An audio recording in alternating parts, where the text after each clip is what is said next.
তোমরা কি এই সুন্দর হলুদ ফুলটা চিনো? একে বলে সোনালু, বৈজ্ঞানিক নাম কেশিয়া ফিস্টুলা।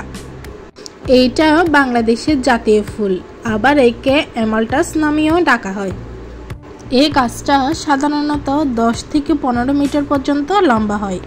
ফুল আসে গ্রীষ্ম থেকে এপ্রিল মে মাস পর্যন্ত। এর ফল কালো লম্বা, যেটা ভেষজ ওষুধেও ব্যবহার হয়। সোনালু দেখতে শুধু সুন্দরই না, বর্ষার মাটির ক্ষয়রোধেও সাহায্য করে। তোমার আশেপাশেও কি এমন গাছ আছে? কমেন্টে জানাও। আর পরিবেশের জন্য গাছ লাগাও, সুস্থ থাকো।